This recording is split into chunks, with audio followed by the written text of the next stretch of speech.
सबसे पहले आइए देखते हैं एक नजर मौसम की ओर। उत्तर भारत के पहाड़ों में मौसम बदलने लगा है। उत्तराखंड में कई जगहों पर पश्चिमी विक्षोभ के सक्रिय होने से मौसम में बड़ा बदलाव आया है। उत्तर भारत के मैदानी इलाकों में सोमवार को कहीं तेज तो कहीं हल्की बारिश हुई।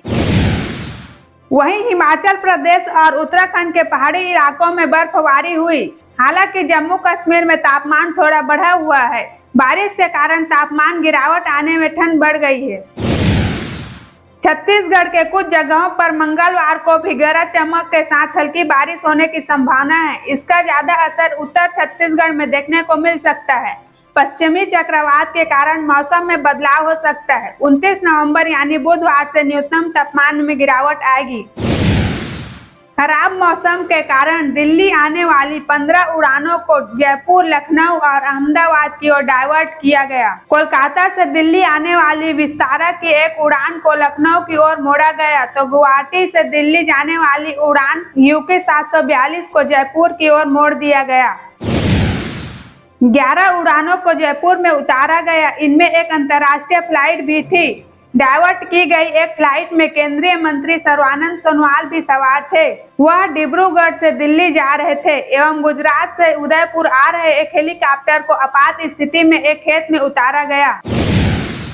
शिवसेना जम्मू कश्मीर की घाटी में भी अपना पैर पसार रही है। यहां से दर्जनों महिलाओं समेत 55 स्थानीय लोगों ने शिवसेना का दामन थामा। शिवसेना जम्मू कश्मीर इकाई के प्रमुख मनीष सहनी ने बताया कि कश्मीर संभाग के जिला बांडीपारा में सदस्यता अभियान शुरू कर दिया गया है। उत्तर प्रदेश में योगी सरकार में मंत्री बनने की लंबे समय से प्रतीक्षा कर रहे हैं। सुबह सपा प्रमुख ओम प्रकाश राजभर 30 नवंबर को केंद्रीय गृह मंत्री अमित शाह से दिल्ली में मुलाकात कर सकते हैं। वे वहां भाजपा के राष्ट्रीय अध्यक्ष जेपी नड्डा से मिलेंगे। राजभर ने कहा कि दूसरे प्रदेशों में हो रहे विधानसभा चुनाव में व्यस्तता के कारण ही मंत्रिमंडल विस्तार में देरी हो रही है।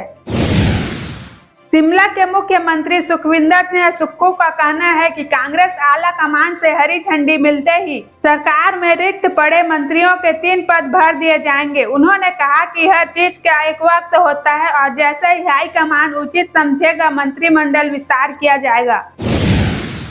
छत्तीसगढ़ प्रदेश कांग्रेस कमेटी ने 3 दिसंबर को होने जा रहे मतगणना के लिए अपने एजेंट एवं कार्यकर्ताओं को प्रशिक्षण देना शुरू कर दिया है। यह 30 नवंबर तक सभी जिला मुख्यालय संगठन में विधानसभावार चलेगा।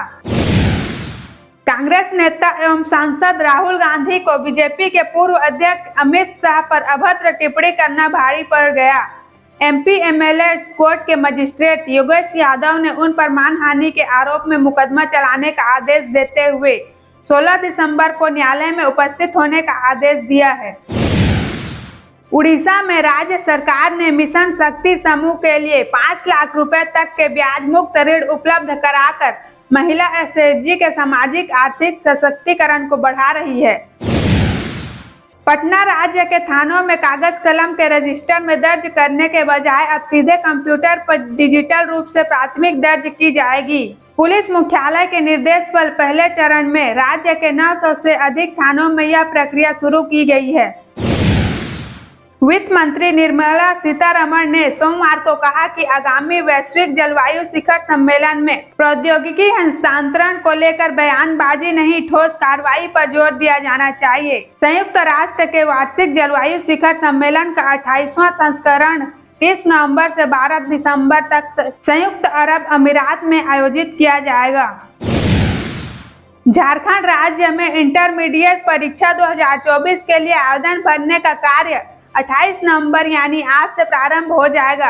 वेबसाइट के माध्यम से स्कूलों में फॉर्म भरना होगा। बिना शुल्क फॉर्म भरने का कार्य 12 दिसंबर तक तथा विलंब शुल्क के साथ यह कार्य 13 दिसंबर से 20 दिसंबर तक होगा।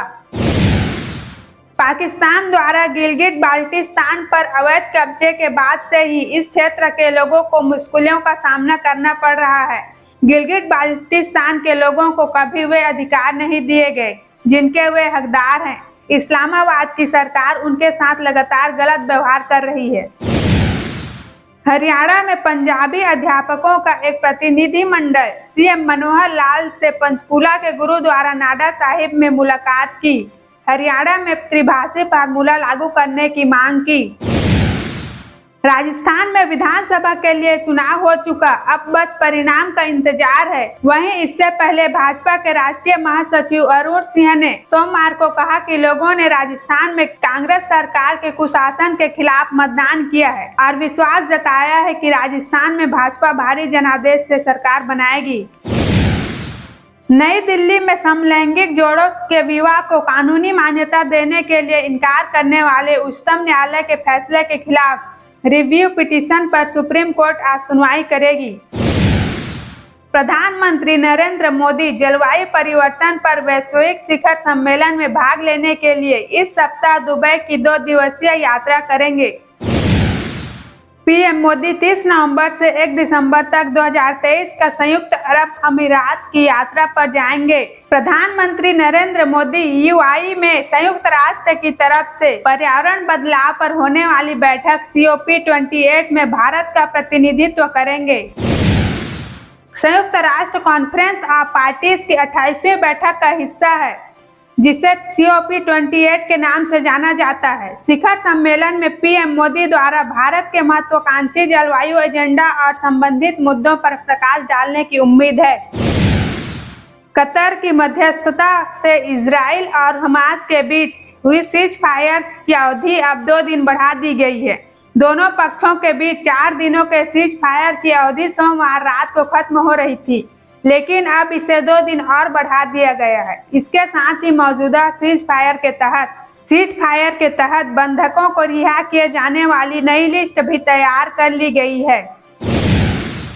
पड़ोसी मुल्क पाकिस्तान और तिब्बत में मंगलवार को तड़के भूकंप के झटके महसूस किए गए। पाकिस्तान में भूकंप की तीव्रता रिक्टर पैमाने पर 4.2 दर्ज की गई, जबकि तिब्बत में 5.2 दर्ज की गई। केंद्रीय प्रदूषण नियंत्रण बोर्ड के अनुसार दिल्ली NCR मंगलवार को सुबह वायु गुणवत्ता का स्तर 400 पर आ गया, जो सोमवार को 500 के पार पहुंच गया था।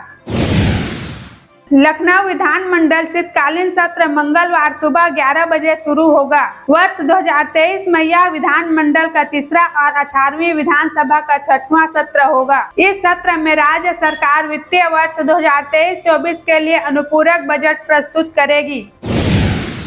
इजराइल ने हमास द्वारा सोमवार को 11 बंधकों की रिहाई के बदले 36 कैदियों को मंगलवार को रिहा कर दिया, जिसके बाद संघर्ष विराम के दौरान रिहा हुए फिलिस्तीनी कैदियों की संख्या 150 हो गई है। उत्तराखंड की सिलक्यारा सुरंग में फंसी 41 जिंदगियों को बचाने की जंग के अंतिम पड़ाव पर सोमवार देर शाम तक SJVN ने 36 मीटर ड्रिलिंग पूरी कर ली है। इस तरफ से 88 से 88 मीटर ड्रिलिंग की जानी है।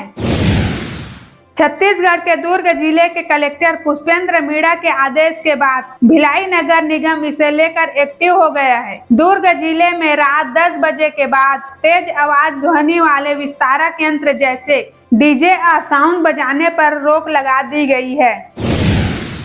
उपराष्ट्रपति जगदीप धनखड़ द्वारा प्रधानमंत्री मोदी की महात्मा गांधी से तुलना को लेकर विपक्ष ने सवाल उठाए। विपक्षी नेताओं ने उपराष्ट्रपति धनखड़ के बयान की आलोचना की। पोस्ट ऑफिस के जरिए मिलने वाले लाइफ इंश्योरेंस को पोस्टल लाइफ इंश्योरेंस या PLI स्कीम के नाम से जाना जाता है। इस स्कीम के 6 तरह के इंश्योरेंस शामिल हैं। वित्त मंत्री निर्मला सीतारमण ने सोमवार को कहा कि प्रधानमंत्री नरेंद्र मोदी 2024 में अच्छे बहुमत के साथ सत्ता में वापस आएंगे और वैश्विक निवेशकों को कतई घबराने की जरूरत नहीं है।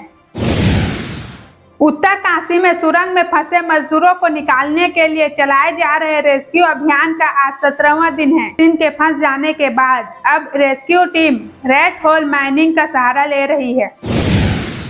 रेड माइनर टीमों ने वहीं से मैनुअल ड्रिलिंग शुरू की है, जहां से आगर मशीन में काम छोड़ा था। रेड माइनर्स ने अब तक 4 से 5 मीटर ड्रिलिंग कर ली है। दूसरी ओर सुरंग के ऊपर से वर्टिकल ड्रिलिंग भी की जा रही है। अब तक करीब 42 मीटर खुदाई हो चुकी है।